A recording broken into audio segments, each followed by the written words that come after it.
Hi, everyone. I'm going to take you through from the time I was diagnosed to today, standing with you here. I'm going to share with you stories that I've never shared with anyone. And if I choke up, it's because this is the first time I'm sharing.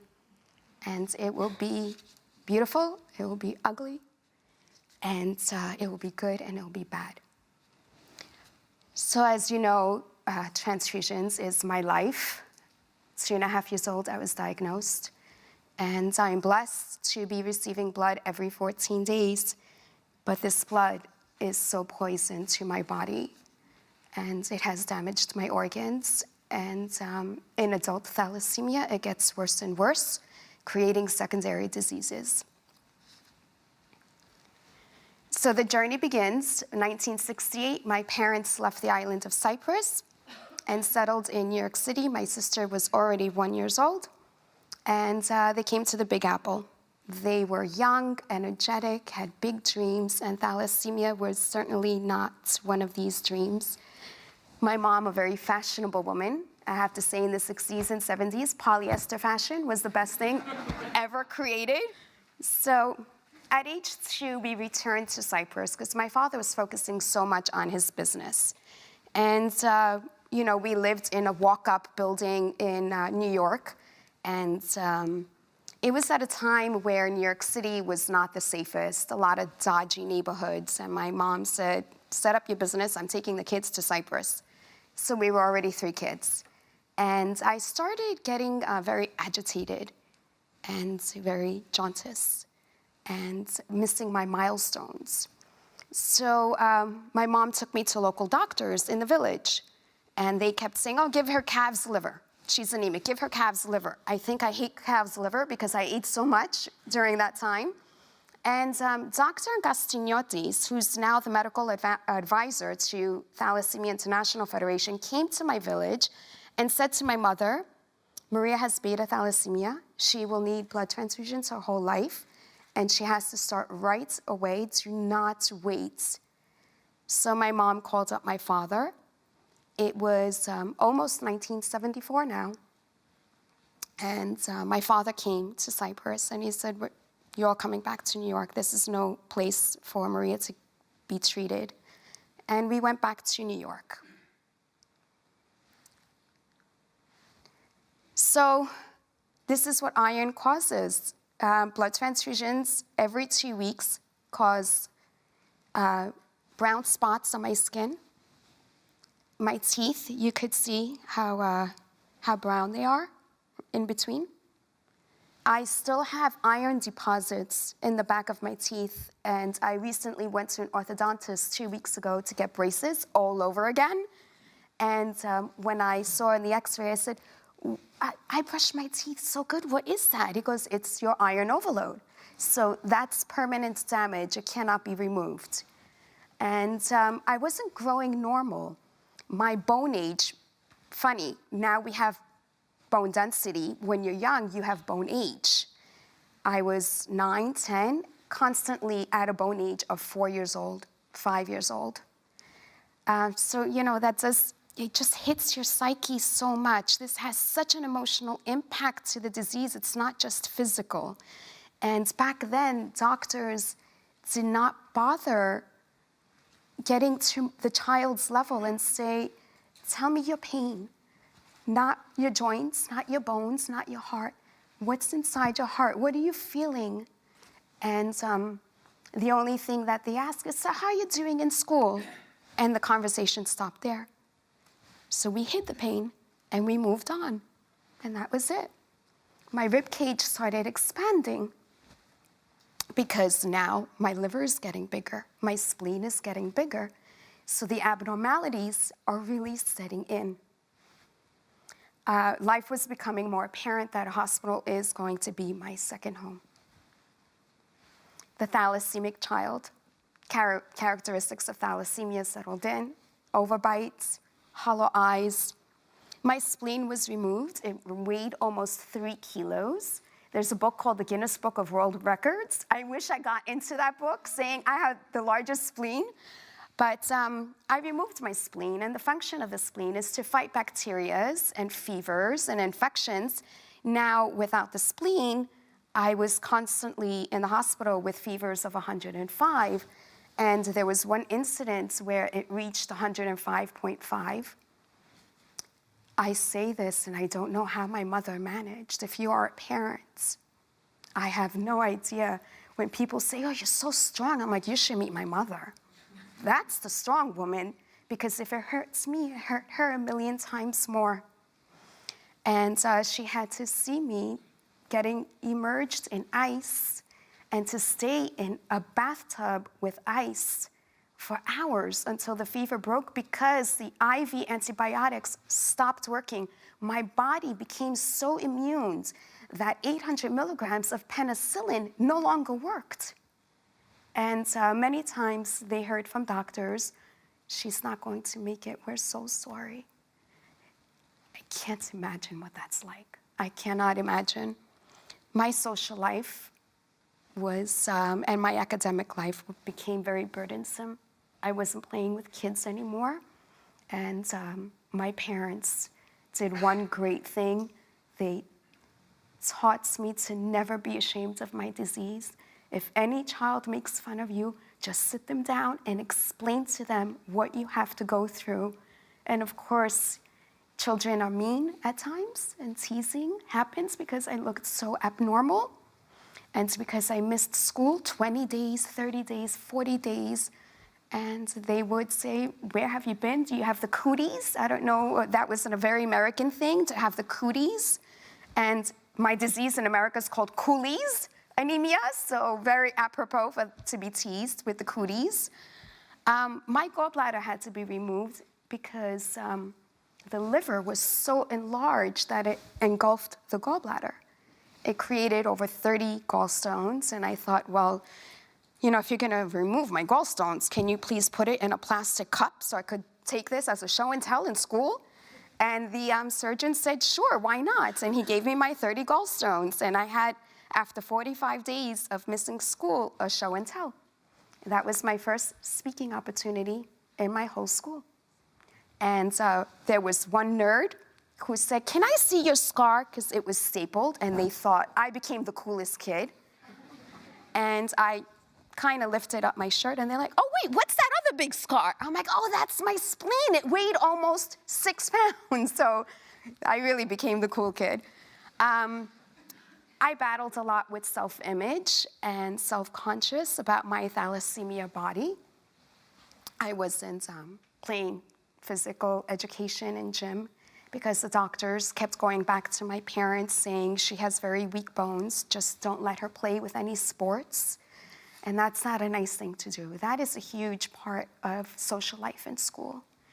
And constantly sitting at the bench, kids were asking, really, why? What's wrong with you? And it's not nice. So, chelation. This is my desferal. This is what removes the iron from my liver only, not the other organs. But back then, this was the only chelation available to us. This was the machine at night. I stayed in the hospital for 1 week to be trained how to use it.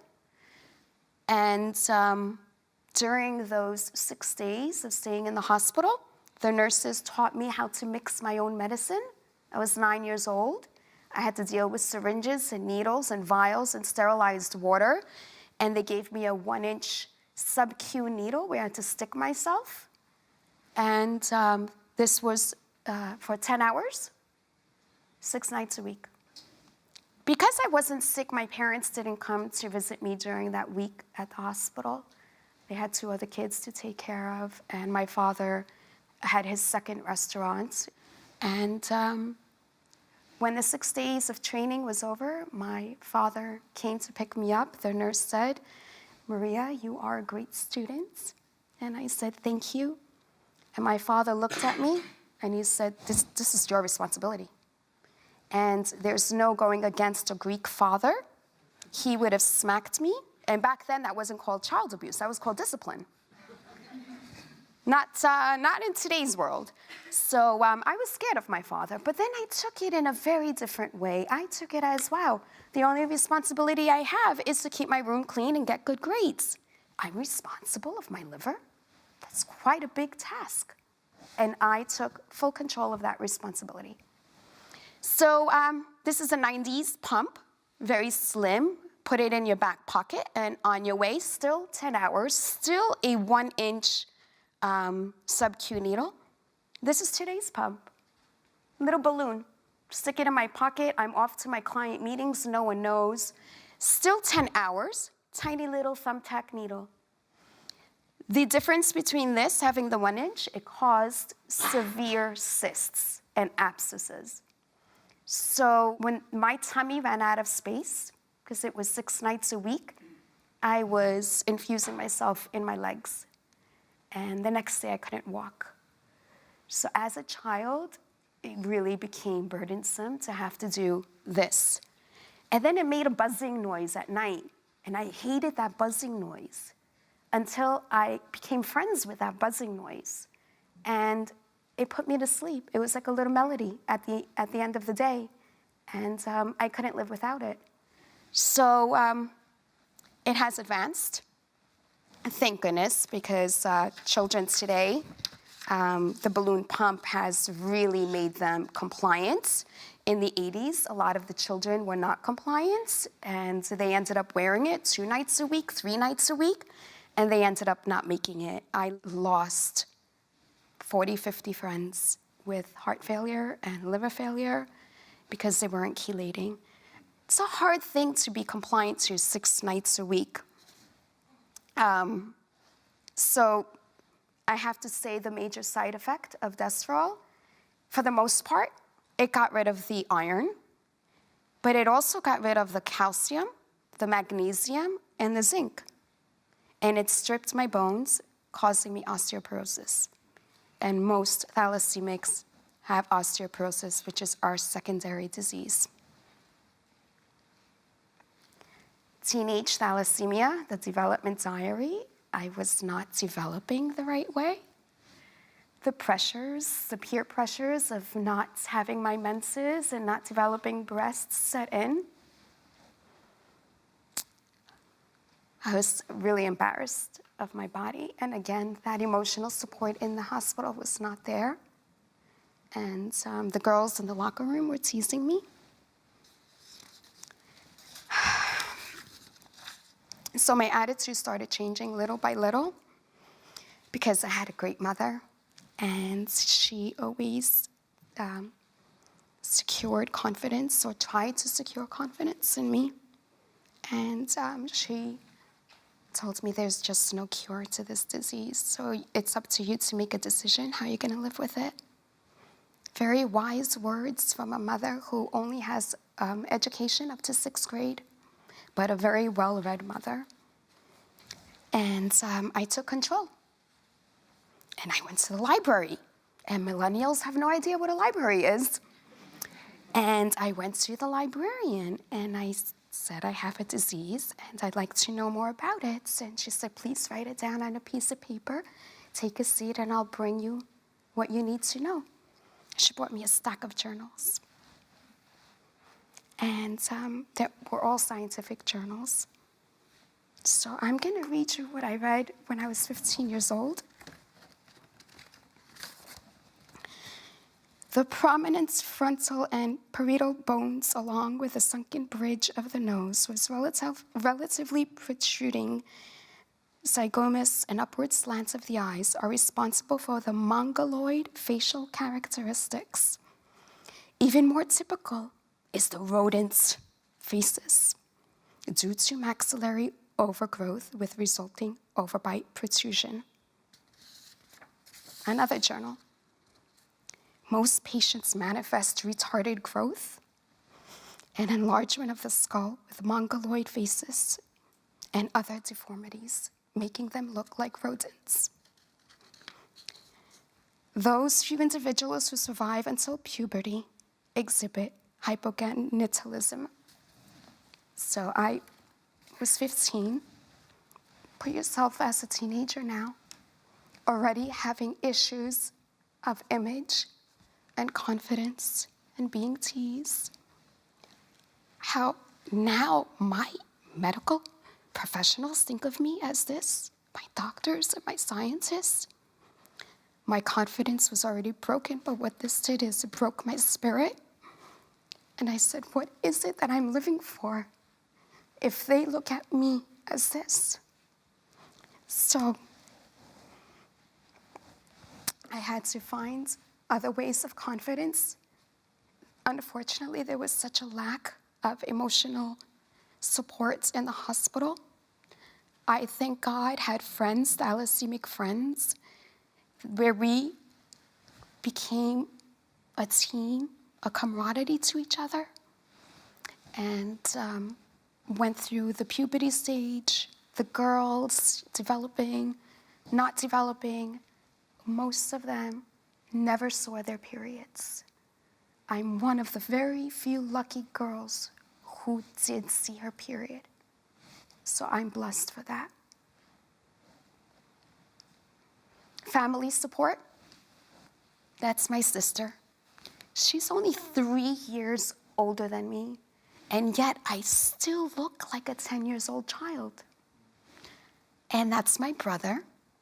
And because I wasn't allowed to bicycle ride, simple things like bicycle riding was taken away from me. I sat on their bikes and they took me around. This was on a holiday in Cyprus. We would go there often during the summer. Thalassemia as an adult. Breaking free and finding my own style. I grew up with very fashionista cousins, and they were on the latest trends with fashion and hairstyle and shoes, and I thought, oh my God, I'm never gonna match up to that. So you could still see how wide my rib cage is here because of my enlarged liver, and the same here. And I had cousins that had very thin, model-like figure bodies. But I found my own style, and slowly I built the confidence. Attitude, an outstanding attitude leads you to success. My parents instilled 2 words, responsibility and respect. My father took care of the responsibility part. Chelating at 9 years old, he said, this is your responsibility. My mother instilled the respect part. You have to choose how you're gonna live your life. There's no cure. So as the years went by, the happy attitude allowed me to try new things. I dove in the Red Sea and I climbed mountains, and gave me a position to not have fear. And everything started working for me rather than against me. And I thank God learned that earlier on. Patients today that are in their 40s still suffer emotional distress with this disease. The disco girl, I found so much happiness on the dance floor, and I lived in Europe and in Italy and in Cyprus, and it just allowed me to be free. And I had my own style. So this definitely did bring a lot of happiness. It's a therapy as well. Traveled to over 20 countries, lived in Florence, lived in Nicosia, climbed Wadi Rum, and of course, having osteoporosis, always having a friend helping me. And this is the one thing that I am so thankful for, being open about my disease, is that I have the emotional support of my friends. So this is Sharm el-Sheikh, where I went diving. So the only chelator was Destrol, and it only did its job for the liver. So at 30 years old, I started feeling a lot of stress in my heart. And I went back to my hematologist. She's like, you're always taking on so many things. I've told you not to go to college because she did not want us to be these educated beings where we started doing our own research. And you went to college and you overloaded your schedule and you're working And now look at your heart. I said, I don't think that has to do with college. I think there's something really wrong. And as a child, we were spoken in a very condescending way by doctors. So a lot of it was resentment, how there was no cheerleading support. You could do this, you could play volleyball, and you could be in sports, and everything was taken away from us. Especially as a teenager, once we started asking questions, well, what's my life going to be as a thalassemia woman? And can I have babies? They would say, just forget about it. You have a blood disease. Just forget about having children. Take care of your disease. That's all you have to do in your life. And I thought, well, no, that's not the only thing I have to do in my life. Yes, I have to be a top patient, but I want to be a top person as well. And 30 years old, I did my EKG, perfect. I did a stress test, I did an echo, I did a 24 Holter monitor, everything was perfect. And I said, I think this is iron overload in the heart. And she goes, well, we have no way of testing that. And I said, okay, there is a drug that removes the iron overload from the heart, and it's called Ferroprox. And she said, I won't bring this drug into my clinic ever. So now I knew there's other issues. It's not me, it's your issues that you have with this drug. And I knew that this drug was the one that removed iron from the heart. So I had to go get it. And thank God I was at a TIFF. TIFF is acronym for Thalassemia International Federation in Bangkok. And this is when I was 23, 24 years old, and this is where I heard the clinical studies of Ferroprox removing the iron from the heart and raising the ejection fraction. So I went to Cyprus, relocated, became a citizen of Cyprus, and did a MRI called a T2 star. And I said to the doctor there, the hematologist, what is a T2 star? And she goes, you don't have that in America, in New York Presbyterian, Cornell, first class hospital? I said, no. She goes, it measures the iron that you have in your heart. I said, okay. I was at 9.2. So heart failure is at 9. And she said, you have to get on it, not in 3 months, not in 4 months. You have to get on it in 3-4 days, or you'll fall into heart failure, and you're going to have lots of issues. And again, this is what blood transfusion does to the body, how toxic it is. So I went on it.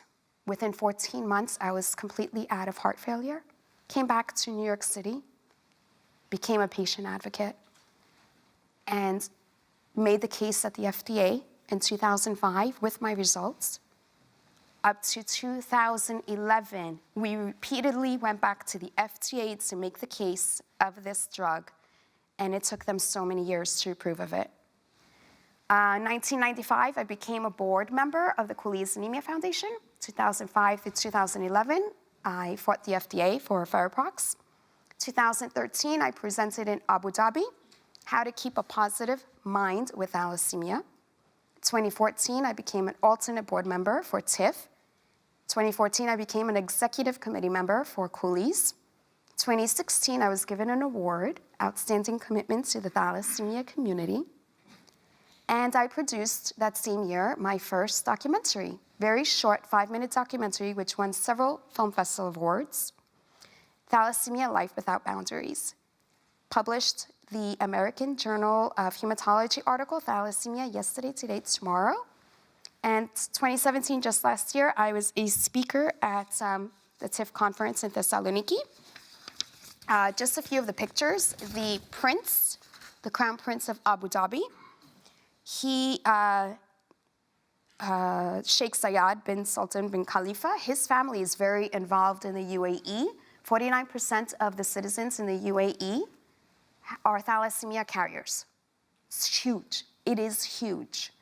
And our former medical advisor, funny doctor, He is Dr. Ellis Neufeld, and he was the Chief Hematology Division at Boston's Children's Cancer Center. He's now the Physician-in-Chief and Executive Vice President of St. Jude's, and he's been with Cooley's and is always there for thalassemia patients, and he's also a very funny man. So the dinner gala, I gave an award to the chairman and founder of Apple Pharma, who are the makers of Feraprox. And I was very honored to give this to him, Dr. Barry Sherman. This is an FDA meeting, and right here, Dr. Domenica Capellini, who is one of my favorite doctors, and just really honored to be here. I'm moderating a session for Cooley's this summer, then 2 weeks later, I'm flying to the Maldives to speak at the Maldivian Thalassemia Society. Global awareness goals to speak at the World Economic Forum is very important to me. The story needs to be told there. I just put an application for TEDx to bring awareness in what's going on in China, India, and Pakistan. Devastating results of thalassemia where children are dying at 7, 8 years old. Again, they're only getting transfused, so that deadly blood is going to kill you. And there's not enough chelation and not enough awareness. So you have here a pint of fresh blood. When I was in Thessaloniki, I was given a tour of the Stavros Niarchos Thalassemia Center. And when I saw that blood, I started salivating. I'm like, oh my God, it's so fresh, it's so delicious and appetizing. I could have that on the rocks with an olive. And I said, it just looks like it just came out of a human being. They're like, well, it's 3 days old. 3 days. They're like, what do you get in New York? I said, 42 days. And no one knows that about America. Our blood is 42 days old, FDA approved. And they said to me, well, you know, Maria, after 15 days, you're not getting red blood cells anymore. You're just getting iron. I said, I've been advocating for 3 years now, and I'm not getting anywhere. This now inspired me to go back and really do something about it. So I went back and I said, called up the New York Blood Center. I said, I do a lot of speeches for you. How about if you do this one thing for me? They said, what is it? And I told them, and they said, well, we're gonna make it happen for you. You shouldn't be getting 42 days old blood. The FDA does not understand chronically transfused patients. So now I get 15 days old. And what happened? My hemoglobin went up to 11.5. Thalassemia and motherhood. Discouraged to nurse my daughter. I was very adamant in America, we're not so open-minded to nursing. But the Feraprox study as well, I did a study for Apple Pharma, and there, while I was stopped breastfeeding, and I expressed my milk after that, and they found that Feraprox is very much in breast milk. So at least we know we are not allowed to chelate while we're nursing. It's the joys of motherhood. Oh my God, raising Julia with the same ethics my parents raised me, responsibility and respect. And here she is at the Cooley's meeting, and I am showing her how to be part of it. She will be a board member one day. A little poem I wrote, love is a cure, that is for sure. A child, they said, it cannot be. I kept my faith in God, and he sent her to me. And adult challenges. My osteoporosis has worsened. My bone density is at a -4, which is basically an 85-year-old woman. Severe iron overload. First time I found out about this 2 years ago. I have severe iron overload in my pancreas and my pituitary gland. Here I am, the most chelated, compliant patient, and I had no idea up to 2 years ago, because in America, we don't measure the iron in other organs but the heart and the liver. So I was really taken back and very upset about this. The bone fractures has really put a barrier in my life, but I go on with life, loving what I do. I'm now on the board of directors for the U.S. Cyprus Chambers of Commerce. This is an architect, Bill Pedersen of Cohn Pedersen Fox, and he is a master architect to the Hudson Yards, which is a beautiful new city in the west side of Manhattan. Respect your body, eat healthy, exercise daily, have a great relationship with food, and invest in you. Some hashtags I use: stay strong, stay healthy, stay positive, and of course, in the pain, we can't forget to play with life. My other investments, I am on antioxidants and calcium, milk thistle for the liver, CoQ10 for the heart, B12, black currants. It's a lot, but it is an investment. They're the most sophisticated supplements, enzymes, vitamins on the market now. Exercise the mind. So I do a lot of Tony Robbins. I walk on hot burning coals as a metaphor. If you could do this, then you could get rid of all your fears and your limited beliefs. And I've done it 6 times so far, and people say you should be cured by now. I'm like, well, human habits, we fall back into our fear, and we fall back into our limited beliefs. I still battle with confidence issues, so that's why I put that bikini shot in Cyprus. You could see my scars. People still stare. But it's a little bit easier when your little girl has a matching bikini as yourself. And then the body heals with play, the mind heals with laughter, and the spirit heals with joy. Global thalassemia. I got these numbers 5 years ago from TIFF. And they're now old, and China's not included. There's 500,000 patients in China. There's over 100,000 patients in India and Pakistan. That's not the numbers that we're worried about. The numbers we're worried about, in India, there's 40 million carriers. So when you get a government in India that says thalassemia is nothing, well, in 5 years, your 100,000 is going to be 400,000. And if you don't do something about that, it's going to be 800,000. Then you've got half the population with thalassemia. So in these countries, awareness and the lack of blood transfusion and the lack of clean blood where they're getting transfused with infectious diseases, it's horrible what happens in these countries. This is Bell. 11% of our patient population now in America are adopted girls from China. And in China, they are dying at 7 years old. This is an infusion center in China. And when I saw this picture, I felt like it looked like a chicken coop, where they're all on top of each other. And it's not just blood transfusion, it is kids that are sick, viruses and infections. And it was heartbreaking to see that. But the story in China is something that will leave people to just be in disbelief of what's happening. I really want you guys, don't care about the shares, the profits. I know that's important. I'm a businesswoman. But when you enter something with the purpose and the passion and the patience in mind, everything positive will come out of it. The profits will come out of it. Your shares will go up. So it's really important to have that purpose and the passion. And part of leadership is integrity, it's commitment, it's responsibility, it's passion, it's purpose. Because it's not the quantity of the years in our lives, it's the quality. And, well, I'm sure we will get that. So thank you for that.